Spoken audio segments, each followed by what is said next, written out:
Y'all, today's show is so good.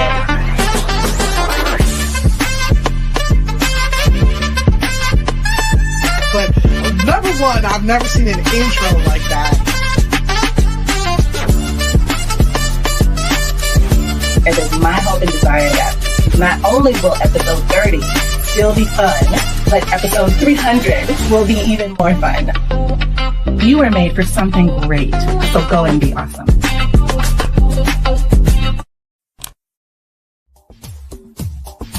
Ten seconds remaining.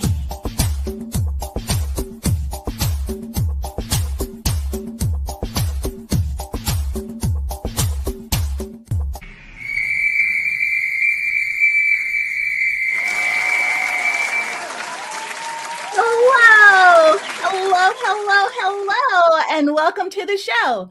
My name is Renee Hastings, and I'm your host of Renee Speaks. Y'all, today's show is going to be so amazing, and that is because of our incredible guest. Her name is Jen Kelly, and she is the founder of New Initiatives Marketing, Inc., where she helps mid-market B2B companies build the strategy and systems that turn marketing into a revenue engine. With 17 years of experience at companies like the Financial Times, Siemens, and Motorola, she specializes in helping technical and industrial firms scale beyond founder-led growth. Y'all, put your hands together for Jennifer Kelly.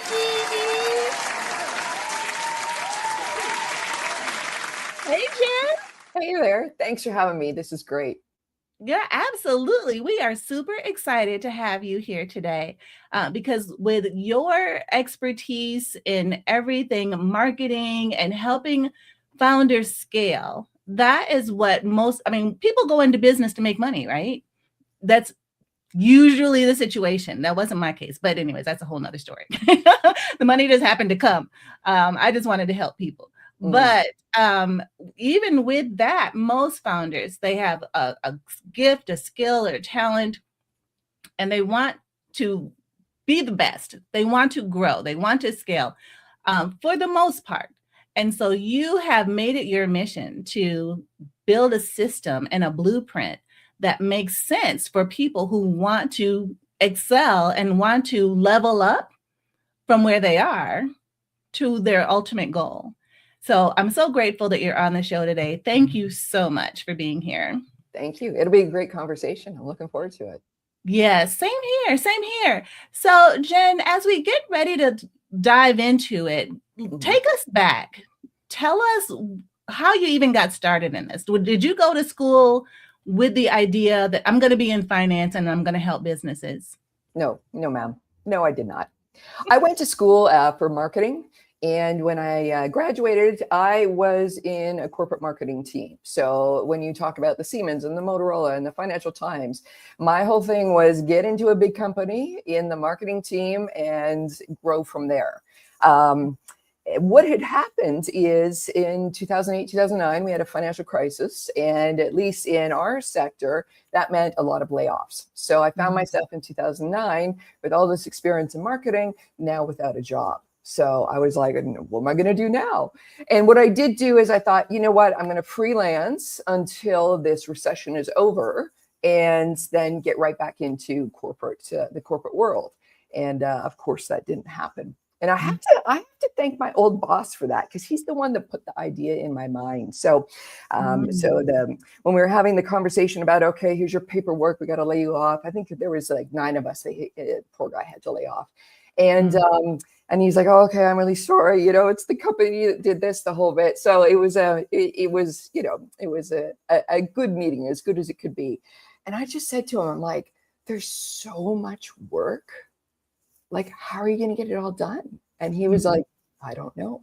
And that was the thing that kind of started for me, because I was like, okay, if there's a bunch of other companies in this situation laying off marketing, unfortunately, marketing usually goes first. Well, there's got to be a lot of work out there that I can maybe come in a freelance way and put together and get out the door. So that was what kind of started me going, okay, that's what I'll be doing until this recession is over. And then I never went back. I never went back. Wow. Well, thank God for recessions, right? Blessing in disguise, I guess. It Yeah. was truly a blessing. And I say that kind of tongue in cheek, because no one wants to go through it. No one. I've been where you were, and been brought into a room full of people.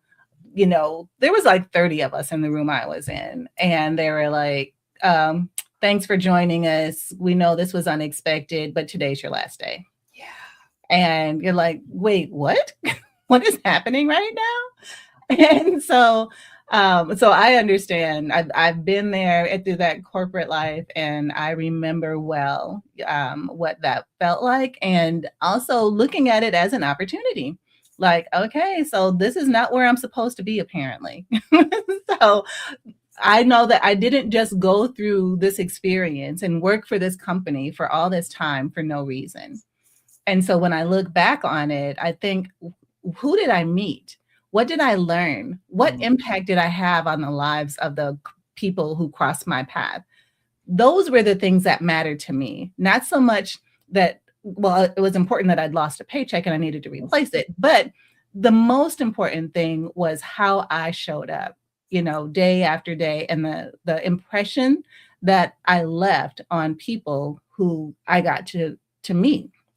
So that's why I say it's a blessing in disguise, because even though that happened years and years and years ago, I still am in touch with those people because of those relationships that got developed back then. And I love how your boss said, you know, this could be an opportunity for you, you know, and he had real remorse. It's not like it was his idea, you know, that this happened, and you could tell that he felt really bad about it. Yeah.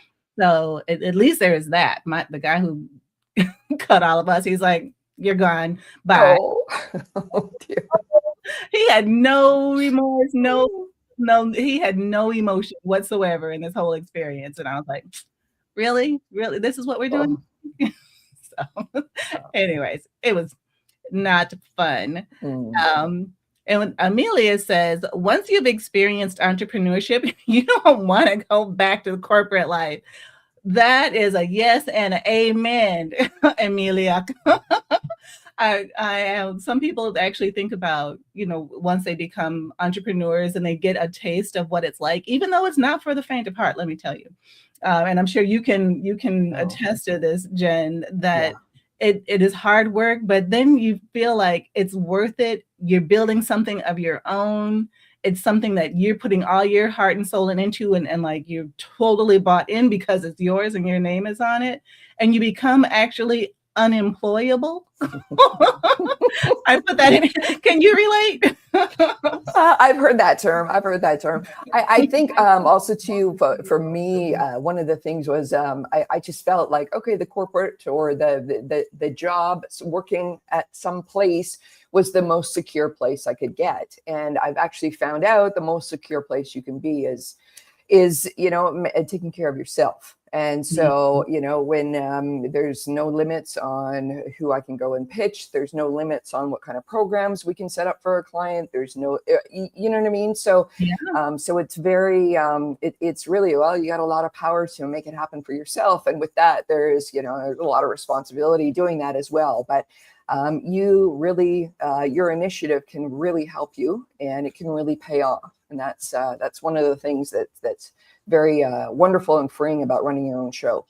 Yes, absolutely. And maybe Amelia can tell us what her business is and what she loves the most about entrepreneurship as well, and add to the discussion here, because it really is a different kind of life. No, I don't think we can ever be prepared enough for what this life as an entrepreneur looks like, and all of the challenges and blessings that come with it. You know, as you're providing the service to your clients and you're seeing how their lives are made better because of what it is that you're doing, you know, there's just no greater feeling, I think, of fulfillment than that, to know that you're adding value to somebody's life. Yeah. Absolutely.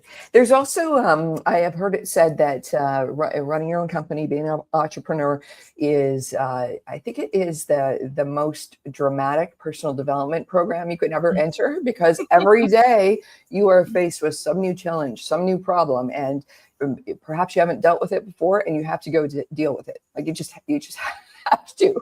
Yeah. And through that, you can't help but grow. Really, you can't help but grow and develop and do things you never thought you could do. For me, that was sales for sure. I mean, I always had the impression that to be in sales, to do well in sales, you had to be the loudest person in the room, the funniest, the most outgoing.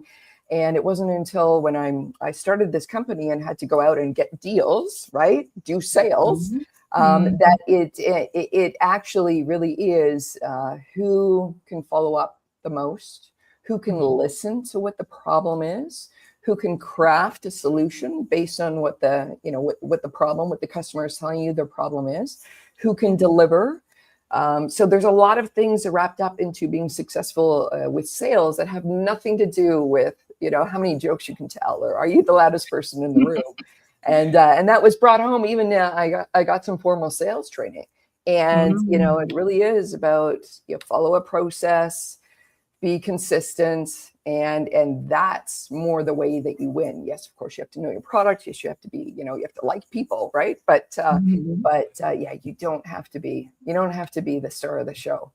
That's right. That's right. And our friend Sarah at 3 Raptor Consulting says, "Hey, friend, thank you for all the amazing value that you add." So thank you. She's a great friend of ours and friend of the show. But truly, just such a blessing to have people in our lives to help us navigate these waters, And I'm with you, Jen. When I started this business, like I said, it was just to help people. I didn't have expectations of revenue or anything like that. And I learned along the way that I had to be the number one promoter, business development person of the company. And I'm a praying woman. I pray a lot. And God sometimes gets sick of hearing from me because we talk all day, like all the time. So I'm just like, Lord, you did not make me a salesperson. So I'm going to need you to fix this.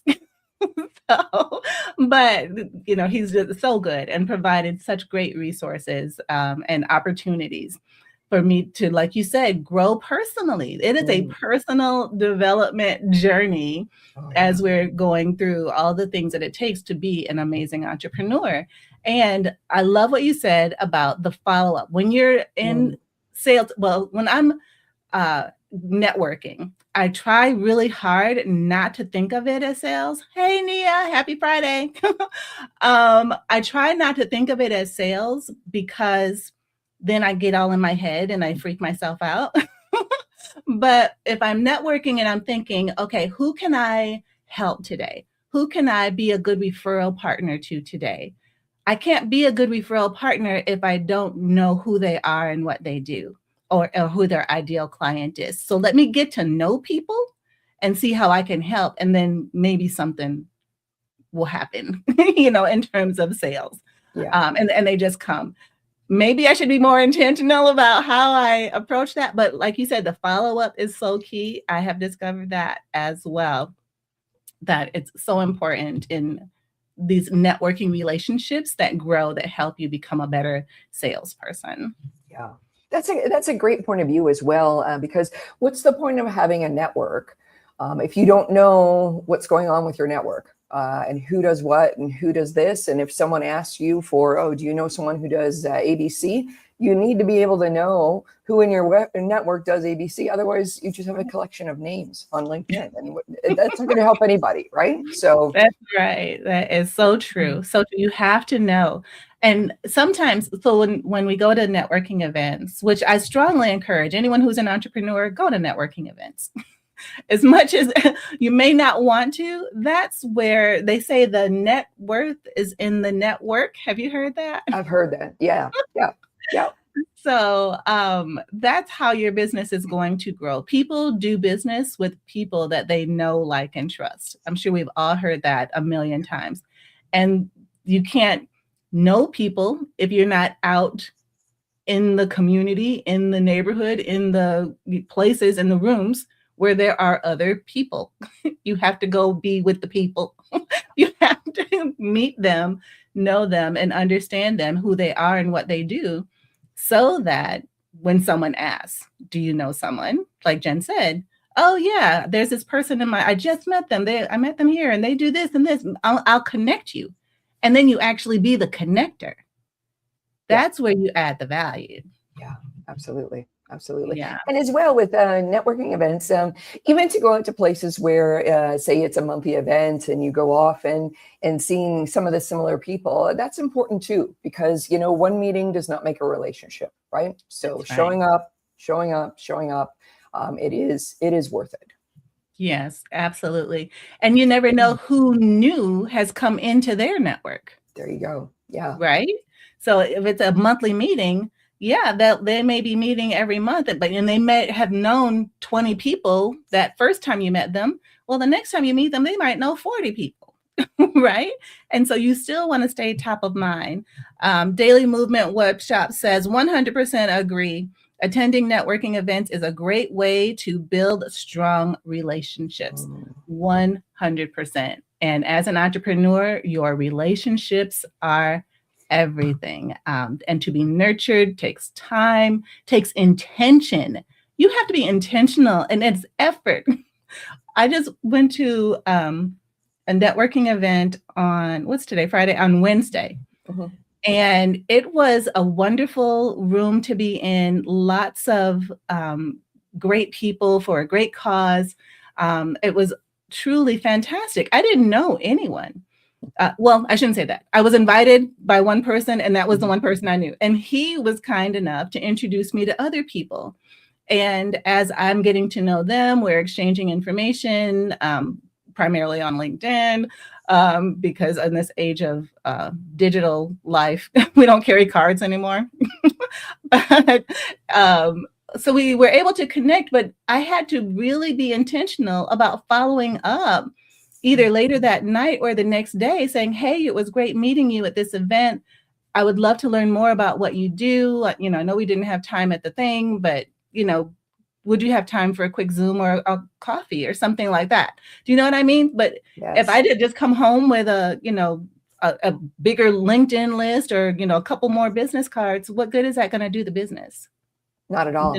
And, you know, pretty soon you're going to forget who it was that you met, what events, you know, and then again, they just speak of that collection of names on LinkedIn. So you're right. It's a lot of work, but it is worth it. It is worth it. But yeah, it's a lot of front end work, and it always feels like you got to go first, doesn't it? Like, yes, absolutely. And Ben Williams says, as an introvert, do we have any tips for getting more comfortable at networking events? That's a great question, Ben. Jen, what do you think? Well, a couple things. So, in the situation, Renee, you just had was you were introduced to this networking event, and one of your colleagues took you around. It sounded like they took you around. They introduced you to a few people. So, if you have contacts that can introduce you to networking events and go there with you and introduce you to a couple of people, that can really help. You can, and in this day and age, I think there's enough conversation out there in the world about introverts versus extroverts. And just to say, you know, I'm an introvert. I just need some ice breaking at this event. Could you help me with doing that? The person that's going to take you there now knows absolutely. You know, they're only going to be there to help, to introduce you for sure. In other events, it depends how formal they get. Some of them will list the names, you know, of the guest list. And you can always reach out to them ahead of time. With 2 or 3, are you going to the event? Okay, I'll see you there. And then you feel like you have a purpose to go and meet, you know, Bob or Sue, and you can always ask the organizers, you know, is Bob here yet? And go like that. So I think if you can warm it up ahead of time, that can really help you, because you just need a couple of introductions, and then, you know, the conversation can flow from there. Absolutely. What great advice. And I didn't even think about reaching out to the organizers ahead of time to try to get a list of maybe a couple of people who are there. That would be ideal for sure. And one of the things that I've done, so when my person who invited me to this event introduced me, then I would, say it's nice to meet you, shake their hand, that sort of thing. And then I'd say, so what do you do? And I know that that's really, it could be like the lamest opening line ever, but it works for me. And they will tell me what they do, and I'll try to relate what they are saying to something in my own life or something in my own past experience, just to try to keep the conversation going and keep it casual. And then when usually if the person who invites you is really great at this networking thing, they'll also introduce you to another person who may not know the person that you're currently speaking with. And so then you say, hey, person I'm speaking with, this is, this other person. And then you connect them and you become a connector. And now you're listening to two conversations instead of one. I hope this is making sense. It does make sense. Yeah, no, it does. But then you don't have to be the center of attention, number one. And you can just chime in as necessary or as needed or as appropriate in this other now two-way conversation that you're now a part of. Yeah. And you just keep doing that all night long as you're meeting people, and as people are coming up to you and introducing themselves to you, then you say, who you are, and then you tell them who it is that you're talking to. And then that way more connections are being made. Ben says, that's great advice. I always try to prepare as much as I can, but I never thought of reaching out to the organizers. So thank you for that. You're welcome. Well, you got to think that organizers want a great event, and usually they're going to want more than one event to happen, right? So if they have one great event, people will come back to it next week or next month, that kind of thing. So anything to make it successful would be helpful. Yeah. Good. Yeah. I love that. And even to sometimes after the event, they might, if you agree and you say, hey, you can include me on your mailing list or whatever. Sometimes after the event, they'll say, hey, if you put your name here, then we'll make sure you get the list of attendees so that you can follow up with them. Or what I've even done, Jen, so funny. If there is I remember being at an event, they sent around a clipboard with a piece of paper on it where people wrote down their names and email addresses and that sort of thing.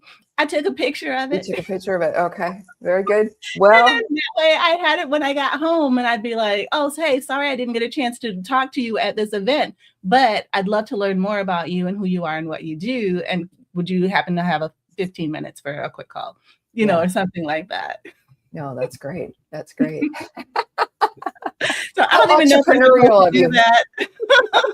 But hey, look, I'm not missing up on an opportunity to, connect with people. No. And it's a warm introduction as well. We didn't get a chance to talk to the event last night. More people, I found, I don't know what your experience has been, more people will say yes than say no, right? Because we always feel like, oh, we're going to get rejected. But more people are receptive to you doing the first move, right? If they just have to show up to that Zoom call to have an intro, it's really easy for them. So it's a bit of go. I love it. Yes. And so it almost becomes kind of a game. And when you take the pressure off of yourself and you just kind of see, well, how many people can I meet? And make it kind of a competition with yourself. And if you have a goal of meeting 5 people and then you exceed that number, then you feeling all really great about yourself. Yeah. And even if you just meet 5 people, then you feel accomplished because you set a goal for yourself of how many people you want to meet this night. And it could be a room of 200 people. You just want to meet 5. Right. And because it doesn't, volume isn't necessarily the winning solution. It's not about the volume. It's about the intentionality and the connection that builds the relationship. That's very true. That's very true. One last piece of tip of advice I got was when the sort of the intro conversation might be coming to an end, you can ask that person, who else should I meet here? So, and that often leads to, you have to meet Bob, or let me go introduce you to so-and-so, and that can keep it going. So it doesn't always have to be you doing the heavy lifting. Other people can help. Yes. Oh, I love that. That is so good. And I love that you've taken, again, the weight off of yourself and you're letting someone else help you make these connections. Because very likely they might know more people there than you do. If they are regulars and come there frequently. Nia has a question, and she said, is it okay to follow up even if the initial interaction felt a bit off? What do you think, Jen? It's so hard, right? It depends on the situation, right? Especially when you're meeting someone you've never met before. Maybe they've just come out of a tough conversation and just maybe weren't as open to you as you would expect them to be.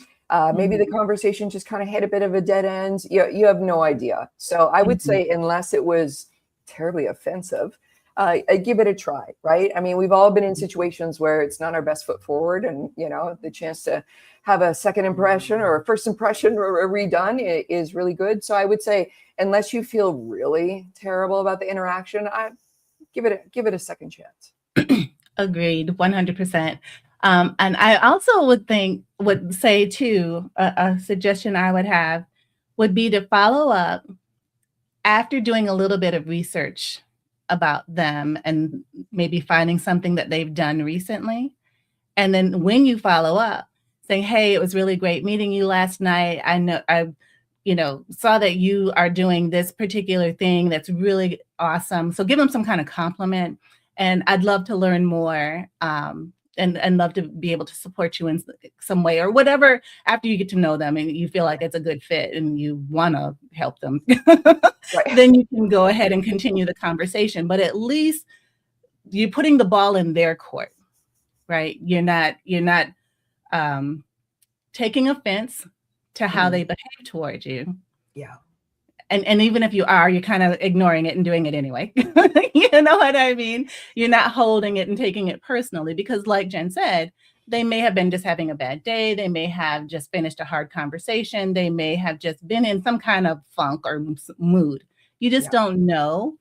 And they may not have even realized that how they were coming off was so off-putting. Right. And so if you kind of just push through it, if it's appropriate, do a little bit of research, compliment them on something that they've done, and invite them to a quick coffee chat on Zoom or whatever the platform is, and decide from there whether or not it's worth continuing the conversation. Yeah, good point. Yeah. Awesome. I love the questions. Y'all are so amazing. Thank you, audience.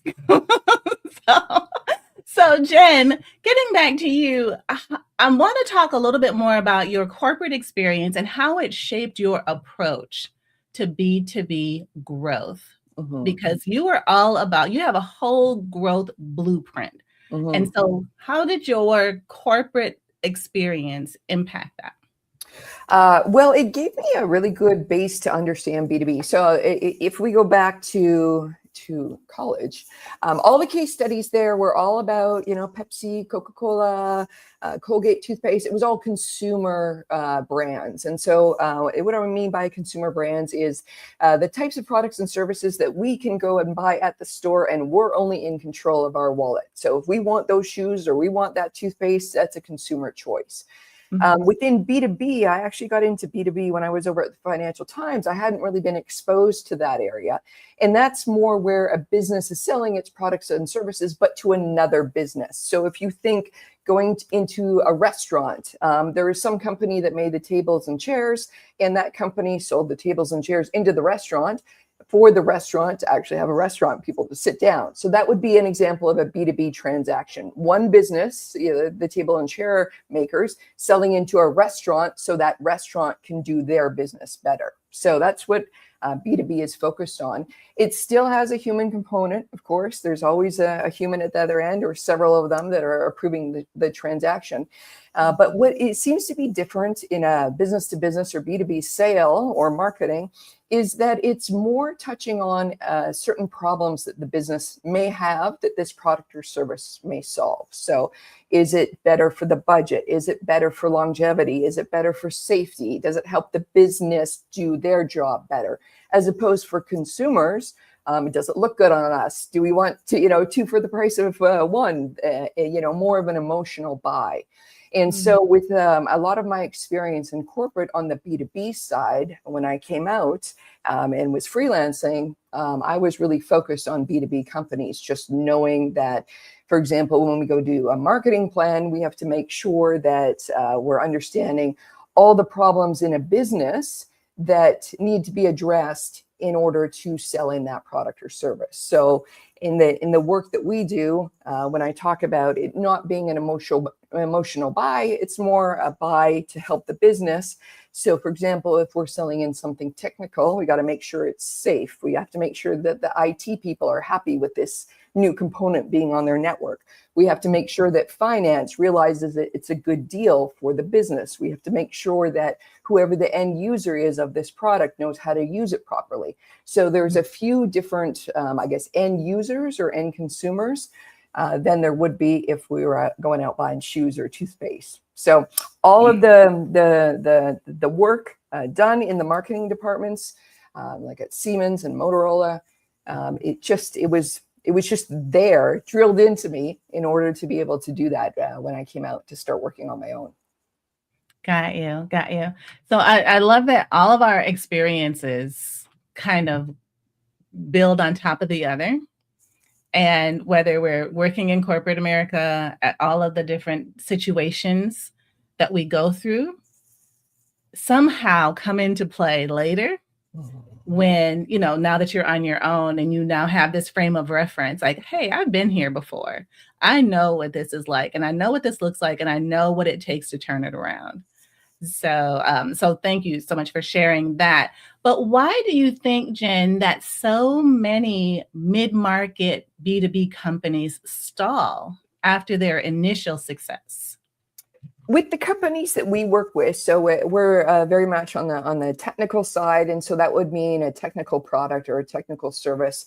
What we have seen happen is there's some problem in the market that this company has produced a product to solve.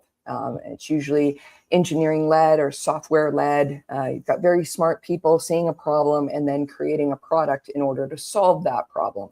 And in the early days, typically what happens is it's either the CEO or the sales team that is going out and selling this product into the market. And that is great, but that only gets you so far. And so you have an experience of growth and success within the company. And then say the company wants to launch version number 2 of the product, or a different type of product that they found another problem for, or they want to expand into a different region. Well, all the work that got them to success of where they are at now, now you're going to have to either double or triple. And if you're going to do the same thing that you did to get to the level that you're at, that's not going to help you to grow. And so typically that's why a stall occurs. And specifically with what we see is if a company founder or the group that starts these technical companies, if they haven't been exposed to how marketing can really be part of the infrastructure that helps a business grow, it's just not on their radar to include it. And you can't blame them for that if they just don't know. Marketing also, I mean, we're exposed to it every single day. You can't blame someone for just thinking, it's just logos on coffee cups. Like, what do we need marketing for? Like, we've got this very serious product here. But that seems to be the situation. So if we can get in there and talk to the CEOs and talk to the salespeople about how marketing can actually help, so here's a few examples. Your salespeople could be excellent, but they're not working 24/7. Your marketing content can work for you 24/7, that kind of thing. And unfortunately, not everybody's ready to buy the day you do your sales pitch. Marketing can help keep that lead warm until they are ready to buy, until the budget opens up, and that sales team can go off and find other prospects to work with. So that's where I see it stall, and that's why it seems that all these companies can come up to a certain level without marketing, and then they kind of hit a wall. And then that's the problem that we see where we can help. Right. Well, and thank goodness for you and what you do. I love how you talked about how marketing can continue working for you even long after you've done the initial thing. So it's like the art of storytelling in your marketing could be all that's needed to keep you from stalling. because timing is everything. Not everyone has the budget at the time that you're putting out your marketing piece. But if something you tell in that story resonates with them, they're going to remember. They may actually save that clip or whatever of what they saw so that when their money is right, they can come back and say, hey, or just reach out and then be able to take advantage of whatever it is that your marketing was telling them to do. Right. It's very true, especially in industries where something new is being invented. And not everybody is so thrilled about trying new things, right? It could, there's a lot of risk that could be involved. So where the marketing helps there is with the education, with introducing these new concepts, with answering all the objections, with making people feel comfortable with this new technology. So that's a way that marketing can help in that situation. Right. Listening to you speak, Jen, and after a recent conversation I had about real estate with someone else, I saw I don't know if it was an infomercial or like some kind of special.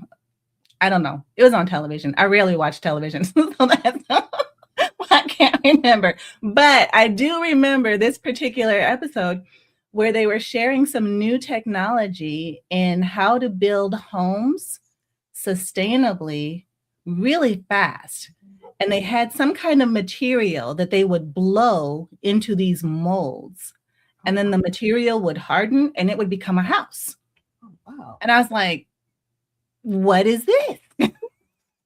This is very innovative. It is very creative. They could get a house up like a whole community in a week or something ridiculous like that. Wow. I was blown away by this. And so I can remember seeing them, explain it, laying out all the blueprints and actually seeing them, do the thing.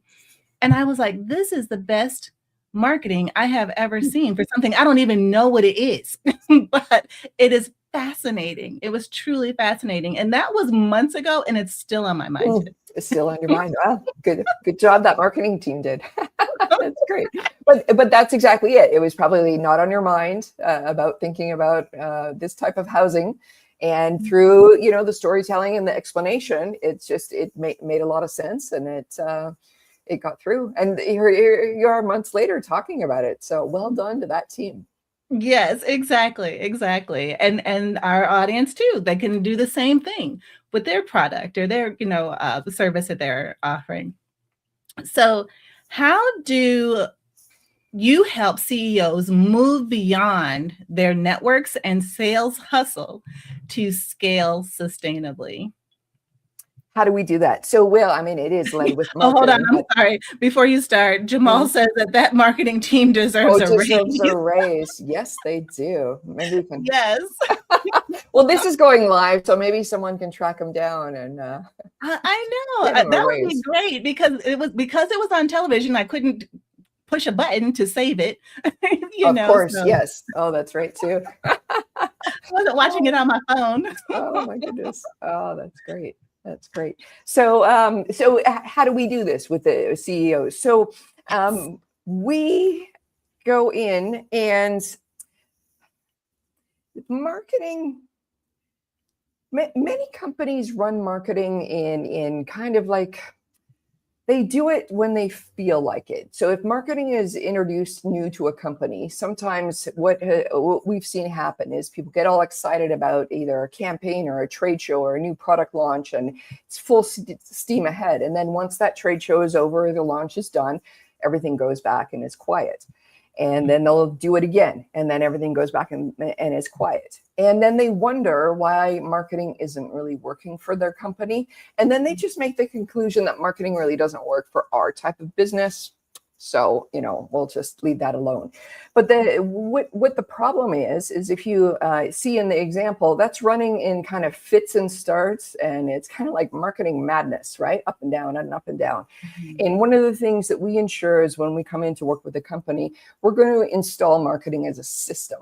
And what that means is it's just as simple as any other system in your business. Let me talk about your payroll system, right? You're paying your people every 2 weeks or once a month or whatever you are, but it's on a cadence, right? You're not paying them when you feel like it. You're not paying them every 4 days because they did a great job. It's on a system.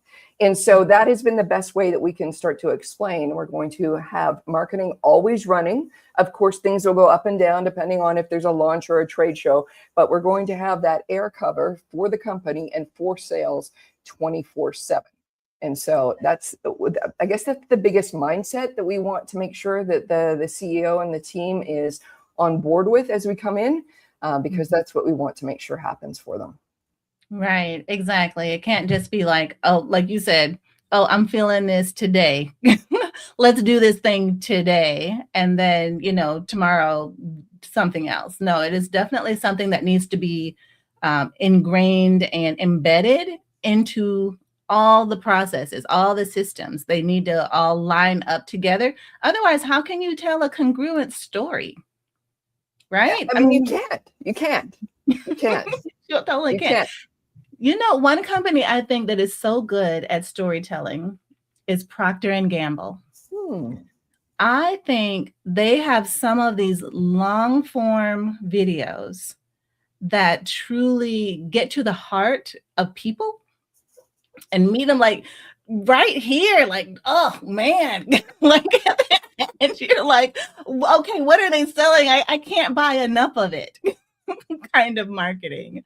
And I really appreciate that marketing team as well. And of course, Coca-Cola does it well. And there's so many others that do a fantastic job of meeting the consumer where they are, and other businesses too, I think, because you're in the B2B space.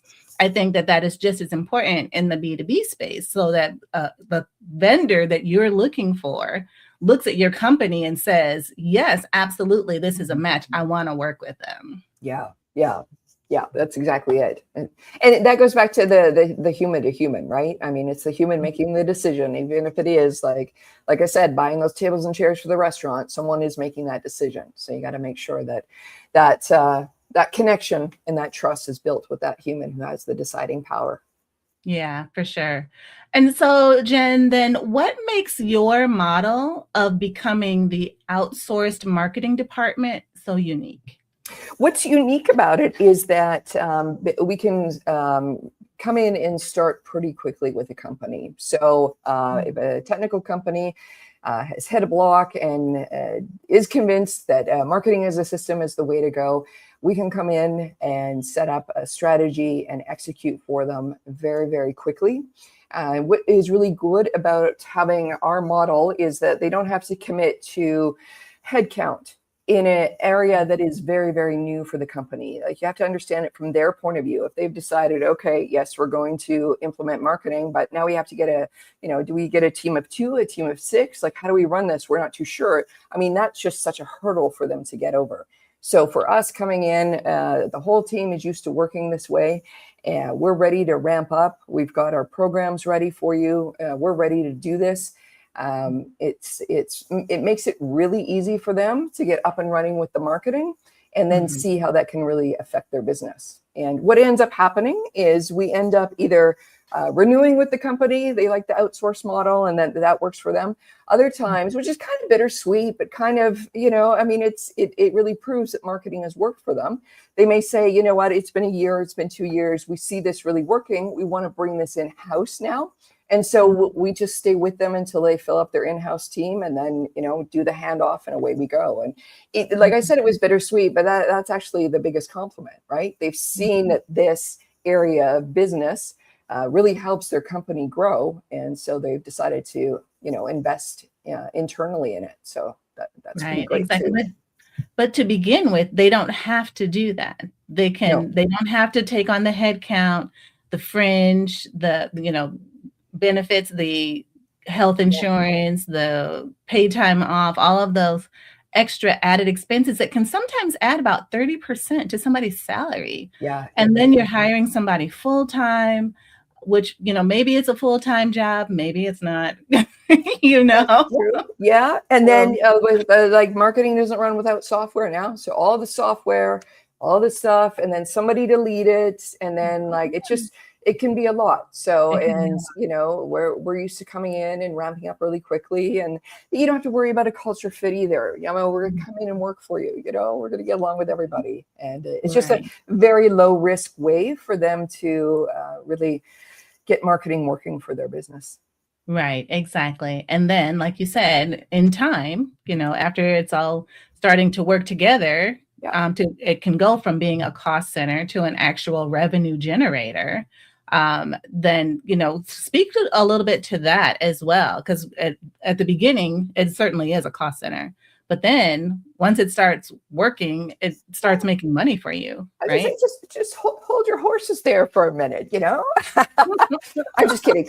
We come in, so so marketing is very interesting. I always talk about it on this big spectrum of, if over here is like the branding and the colors and the logo and the beauty of the visual marketing, and way over here is sales, because at the end of the day, you got to sell something.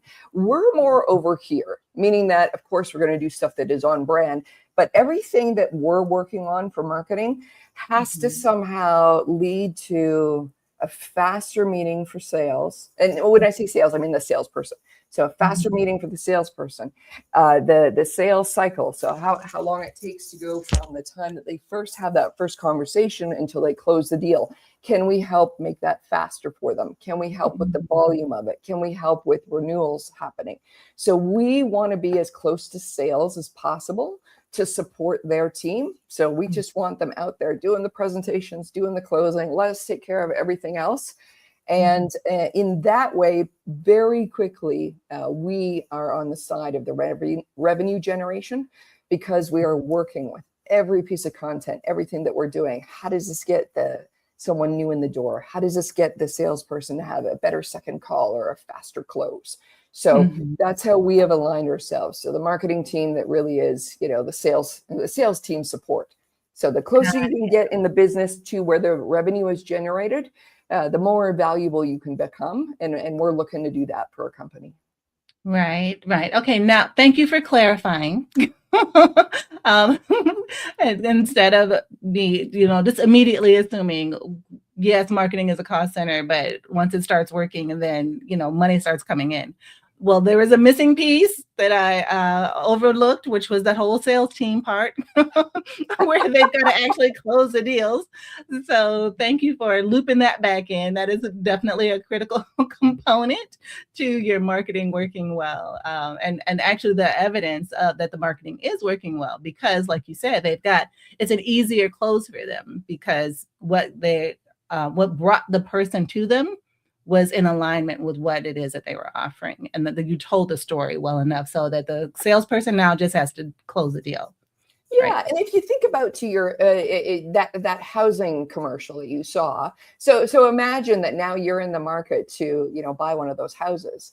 Already, as soon as you go start to talk to the salesperson about it, you're like, okay, well, I saw the 2-bedroom one, on TV. Do you have a 3-bedroom? Do you have a 4?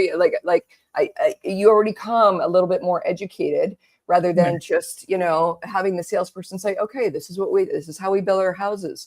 You're already coming to the conversation, very, very knowledgeable. So that helps you as well, because you've already decided, okay, I think I want to go with this company. And then the salesperson is already, okay, 3 or 4, questions in to the conversation, and can help you that much more. Right, exactly. Well, I was actually looking at it from the standpoint of an investor in that material that made the building. Well, there we go. Well, there you go. Oh, okay. It's a different. I'm like, wait, what is that? Why have I never seen anything like this? What is this material? Okay, I want to invest in that. That's very smart. This really work. Yeah. And Jamal says that sales and marketing really go hand in hand. So they do. Yeah, I agree. Totally thank agree. you, Jamal Carter. 100% agree with that. So golly, Jen, can you believe we've only got 10 minutes left? And I have so many more questions. So let me kind of, I don't want to speed it up, because I want to, I want to give you time, and you have so much to share that I want our audience to learn from you. So I have to pick the best questions. But right now, it looks like you're your focus right now is exclusively on technical, industrial, and consulting engineering companies. Why is that your niche?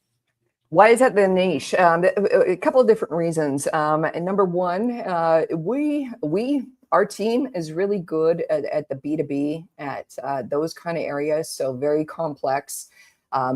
If there's anyone outside of marketing, I always joke that we're really good with the boring industries, the boring companies, or I mean, they're not boring to us, but you might think they are boring. So our focus on that, very complex, very satisfying to help the sales team with that.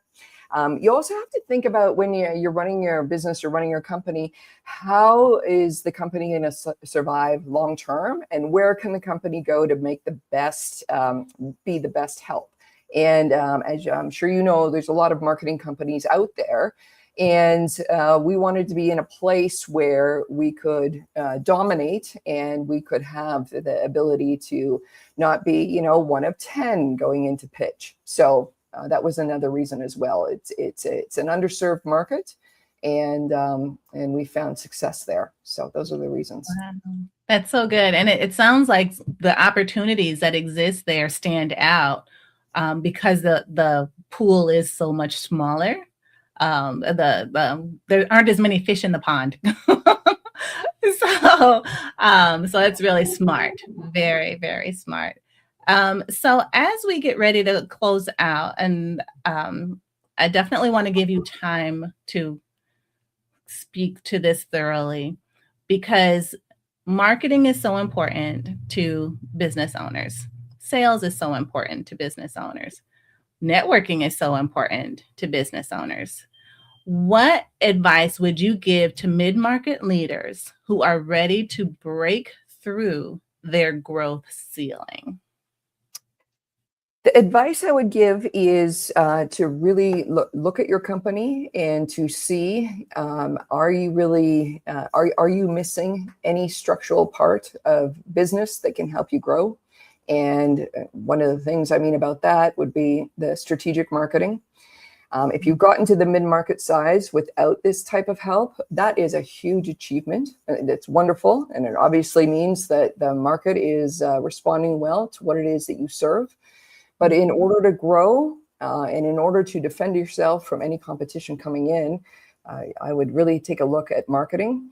And then I would really take a look at what that means and to educate yourself on. I mean, I joked earlier, but I don't mean to poke fun. If someone has not come up their career being involved in a company that really did a lot of strategic marketing in order to help the company grow, you can't help but not know what that looks like. And that's where we get into the point where people may think marketing is just the logos on the coffee cups or making sure you have a website that looks good. No.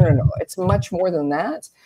As I've tried to illustrate with our assistants around the sales help. So I would get educated around what could marketing do for us, and could that be an answer to our growth over this plateau that we're experiencing?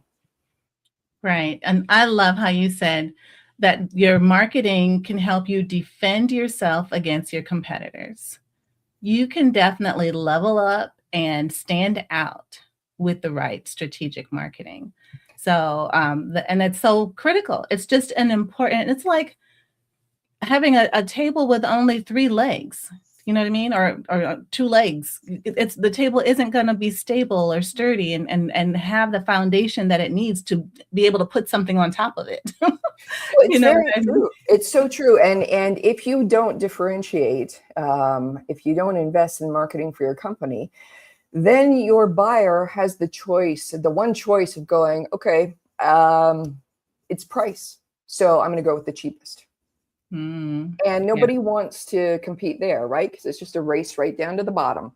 Yeah. So for every company, there's something different. There's something unique. There's ways to get your differentiation out there into the market and to help your sales team sell more, close faster, and really get out of that race to the bottom on the pricing. And that's how marketing can help. Yes, absolutely. And quickly, one of the things that has just come to mind now is what if a company doesn't have a sales team yet? So I know you focus on mid-market B2B. They've already made money. What if someone watching is new in the entrepreneurial space? They don't have a sales team. It's them. Well, yeah, they are the sales team. Right. You know, it's kind of a rude awakening, isn't it? Like, oh, I'm 100% commission sales. Okay. Okay. Yes, exactly. Yeah. So all of this pertains to them as well in the exact same way. It really does. It really does. So you as the, one-man band or whatever is going to have to go out, but you're going to have to talk about what is new or different about your product or service. And if you don't know what is different or special compared to the competition, you yourself are going to go, we can do it cheaper. We can do it cheaper, right? Everybody always defaults to the pricing when there isn't a strong enough differentiation about why you're different in the market, how you're different, how you're better. So even if you are a one-man show, taking the time to figure out what's different about your product or service and being able to talk about it can lead the conversation away from any kind of price pressure. Yes, absolutely. One of the things too that was mentioned, I had a guest on the show who talked about purpose-driven companies being more successful than those that don't have a particular cause that they support. And she equated it to what she said was her husband was pitching this massive company for business, and he was up against 3 other competitors who offered the same service. They were much bigger than him, but his company also supported wells being drilled in places. They wanted to provide water for those who thirst. And he kind of hopped over that part of the slide. And the people in the panel said, wait, go back, talk to that, speak to that. And because of that piece that he marketed, I'm going to say marketed because he shared it in the presentation, he got the bid. He won the bid for that job over these other 2 much larger companies. So that's another thing that I think people need to keep in mind, that cause marketing or that purpose-driven company type marketing can also help you, especially if you're a solopreneur.